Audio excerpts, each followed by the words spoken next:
کرتے ہیں کہ میں وکالت کے پیشے سے منسلک ہوں گا اور میں لاء پڑھوں گا اور بار کروں گا. وہ وہاں پہ داخلہ لے لیتے ہیں اور وہ شروع کر دیتے ہیں. اس سارے پروسیس کے دوران قائد اعظم ڈفرینٹ جگہ وہاں چینج کرتے ہیں، اور ایک کینسنگٹن روڈ ہے اس پہ بھی قائد اعظم قیام کرتے ہیں گھر کے اندر، اور جس گھر کے باہر آج بھی پلاک لگی ہوئی ہے، پلیٹ لگی ہوئی ہے کہ the founder of Pakistan stayed here. میرا خیال ہے کہ جو بھی کوئی پاکستان سے برطانیہ جاتا ہے تو وہ وہاں شاپنگ کرنے اور گھومنے پھرنے اور ان کی ٹورسٹ بس میں بیٹھنے کے علاوہ اس جگہ ضرور جائے اور اس گھر کو ضرور دیکھے اور وہاں ہومیج پے کرے کہ جہاں ہمارے بابائے قوم نے اسٹے کیا. اس دوران قائد اعظم بہت فیسینیٹ ہوتے ہیں. قائد اعظم کی پرسنالٹی کا ایک جو ٹریٹ ہے نا کہ وہ he was very fond of acting. ان کے اندر کوئی ایک ایکٹر تھا، بیکاز وہ بڑی زبردست انگریزی بولتے تھے، بڑی زبردست گفتگو کرتے تھے، بڑے اسٹائلش تھے، بڑے ایرسٹوکریٹک تھے. اور جب وہ لاء پریکٹس کے بھی ہم ان کے واقعات دیکھیں گے تو اس میں بھی وہ مسمرائز کر دیتے تھے اور بہت انفلوئنس کر دیتے تھے جج کو، جوڈیشری کو، اور سامنے کھڑے وکیل کو اور سب کو. تو وہ بڑے انفلوئنس ہو گئے. وہ جا کے بہت شوق سے شیکسپیئر کے ڈرامے دیکھا کرتے تھے، اور فائنلی ہی ڈیسائیڈڈ کہ I will work as an actor there. اور جا کے انہوں نے آڈیشن وغیرہ دی تو he was immediately picked up, اور ان کو کانٹریکٹ مل گیا اور کام مل گیا. اتنے میں پڑھائی بھی جاری رہی اور اس طرح بھی رغبت چلتی رہی. 2 سال بھی گزر گئے، لیکن قائد اعظم کو جو پیسے والد نے دیے تھے انہوں نے وہ سارے خرچ کیے، لیکن اس میں سے بھی کچھ بچا لیے. یعنی وہ ہمیں ایک اسپیکٹ ملتا ہے ان کی پرسنالٹی کا کہ he was not a spend thrift, کہ جی سارا پیسہ خرچ کر دیا اور اڑا دیا. تو اپنے والد کو خط لکھتے ہیں کہ میں نے اب فیصلہ کیا ہے. ایک تو ان کو بتاتے ہیں کہ میں نے لاء کر رہا ہوں، اور ایک ان کو بتاتے ہیں کہ میں فیصلہ کیا ہے کہ میں ایکٹنگ کو کریئر بناؤں گا، اور آپ کو اب مجھے پیسے نہیں بھیجنے پڑیں گے، سو یو ڈونٹ وری، تو آپ کو یہ کریں گے. اور ہی تھاٹ کہ جو ایکٹنگ ہے وہ زیادہ ایک اسٹیبل کریئر ہوگا، اسٹیبل کریئر ہوگا میرے لیے، کیونکہ وہاں وہ دیکھتے ہیں کہ تھیٹر میں بڑے بڑے ایکٹرز نکلتے ہیں، اور پورے یورپ میں تھیٹرز بنے ہوئے ہیں. کوئی لنڈن میں کام کر رہا ہے، کوئی پیرس میں کام کر رہا ہے، اور کانٹریکٹ بھی غالباً انہوں نے سائن کر دیا. جی کانٹریکٹ سائن کرتے. والد ان دی مین ٹائم پیچھے ان کی بیگم بھی بیمار ہو کے فوت ہو گئی ہیں، اور ان کی والدہ بھی فوت ہو گئی ہیں. قائد اعظم کو اس چیز کا پتہ نہیں ہے. والد ان کو خط لکھتے ہیں، ایک بڑا سخت خط لکھتے ہیں، اور کہتے ہیں کہ آپ نے اپنی فیملی کے ساتھ غداری کی ہے، اور ساتھ یہ بھی اطلاع کرتے ہیں کہ آپ کی والدہ بھی فوت ہو گئی ہیں اور آپ کی بیگم بھی فوت ہو گئی. وہ جو ایک لائن لکھتے ہیں نا کہ آپ نے اپنی فیملی کے ساتھ غداری کی ہے، وہ قائد اعظم کو جھنجھوڑ کے رکھ دیتی ہے، اور قائد اعظم بالکل ٹوٹ جاتے ہیں اندر سے. وہ جو ایک پیشن تھا، ان کا شوق تھا، جس محبت سے وہ گئے تھے، اور وہ کہ میں وہاں ایکٹر بنوں گا، اور وہ جاتے ہیں اس کمپنی کو بتاتے ہیں اور کہتے ہیں کہ اس طرح میرے والد نے کہا ہے تو میں چھوڑنا چاہتا ہوں.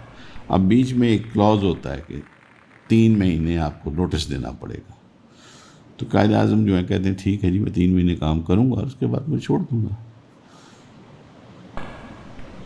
تو وہاں پر بھی جو برٹشز تھے، گورے تھے، انہوں نے کہا کہ یار اب ایک بندے نے کام ہی نہیں کرنا، اور اس کو ایسا ایشو بن گیا ہے کہ اس کے گھر والے یہ کہہ رہے ہیں کہ تم ٹریٹر ہو، تو کیوں ہم تمہیں زبردستی یہ کام کرائیں، تو جاؤ آپ کو ہم نے لیٹ کو کر لیا. تو قائد اعظم جو ہیں پھر وہ اپنی تعلیم مکمل کرتے ہیں. وہاں پہ قائد اعظم اپنا نام چینج کرتے ہیں. اچھا، میں یہ کہنا چاہتا کہ ایک 18 سال کے بچے کے لیے سر یہ بڑا سخت خط ہے جو آپ ریسیو کریں، جہاں آپ کو انہوں نے ایڈمونش کر دیا کہ جو چیز آپ کرنا چاہ رہے ہیں وہ بھی نہ کرو. آپ کی والدہ فوت ہو گئی، اور آپ ٹریٹر بھی ہو، فیملی آپ ٹریٹر ہو، اور بیگم بھی فوت ہو گئی. جی ڈیفینیٹلی. ایکچولی میں جو آپ کو بتاؤں کہ وہ آپ جو لیٹر آن دیکھتے ہو نا، یہ قائد اعظم جو تھے وہ کبھی کسی نے ان کو کمزور نہیں دیکھا، کبھی ویک نہیں دیکھا. مطلب لارڈ ماؤنٹ بیٹن کہتا ہے کہ مجھے کوئی موقع ہی نہیں ملتا کہ کہیں کوئی اس کی ویکنس آئے تو میں اس کے قریب آؤں یا اس کو ایکسپلائٹ کروں یا اس کے ساتھ دوستی بناؤں یا کچھ کروں. تو وہ ایک دن میں نہیں وہ مولڈ میں بنے، تو وہ he was in the making. وہ بچپن سے وہ ٹین ایج اس طرف جا رہے تھے. دیکھو جی 16 سال کا بچہ برطانیہ جا کے اکیلے رہنا، میرا خیال ہے پاکستان میں 16 سال کے بچے کو کہو کہ آپ دوسرے شہر جا کے اکیلے رہو 2 سال 2.5 سال، بچے تو رونا شروع کر دیتے ہیں. وہاں سے دکھ بھرے ٹیلی فون آ رہے ہوتے ہیں کہ جی کیا زیادتی ہے، یا کپڑے خود دھونے پڑتے ہیں، استری کرنے پڑتے ہیں کچھ. تو چاہیے جائے کہ ایک ایسی انوائرمنٹ میں ایک دوسرے کلچر میں رہنا، آپریٹ کرنا، پھر وہاں پڑھنا، لنکنز میں پڑھنا، اور اس کے بعد پھر وہاں تھیٹر کرنا، ان کے اس ماحول میں سمجھنا، پھر لوگوں کو ملنا، سوشلی انٹریکٹ کرنا. اور مزے کی بات یہ ہے کہ یہی نہیں کہ پھر وہاں کی پالیٹکس کو بھی انڈرسٹینڈ کرنا جو وہاں ہو رہی تھی. وہاں وہ کیا نام تھا ان کے، وہ جو پارسی دادا بھائی ناروجی، وہ پارسی ایک بہت بڑے تھے بزنس مین جو وہاں سیٹل تھے. وہ وہاں ان کی اسمبلی کے الیکشن کے لیے الیکشن لڑ رہے تھے. تو وہ جو ان کا مد مقابل تھا گورا، اس نے کہیں کہہ دیا کہ اب یہ وقت آ گیا ہے کہ کالے الیکشن لڑیں گے. تو وہ کوئین تک بھی بات چلی گئی، انہوں نے بھی بڑا آفینس لیا. کوئین اس وقت اسٹڈی کر رہی تھی انڈین کلچر، اور بڑے قریب سے اس کو دیکھ رہی تھی اور پسند کر رہی تھی اس کو. تو قائد اعظم بڑے انوالو ہوئے اس الیکشن کے اندر، اس کو قریب سے دیکھا، اس کو اسٹڈی کیا، اور وہ دادا بھائی ناروجی تھے، وہ الیکشن جیت گئے ایک اچھی میجورٹی سے. اور لیٹر آن پھر 14 سال بعد قائد اعظم ان کے سیکرٹری بھی بنے، ان کے ساتھ کام بھی کیا ان کے قریب سے. اور دادا بھائی was the first Indian who was elected British parliament کے اندر.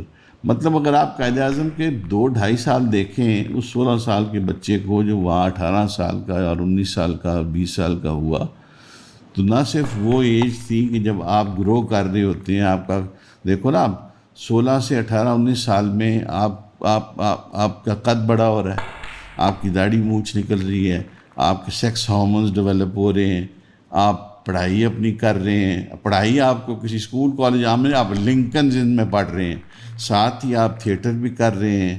آپ اور برٹش تھیٹر کو مذاق کے کچھ جوک نہیں تھا، وہ بھی شیکسپیئر کے ڈرامے میں آپ کرنے کی کوشش کر رہے ہیں، آپ اس میں بھی ہیں.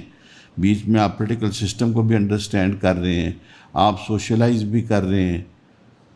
تو he had a full fledged happening life. مطلب قائد اعظم کے بارے میں یہ کہتے ہیں کہ ان کی زندگی میں صرف مقصد ہوتا تھا اور کوئی چیز نہیں ہوتی تھی.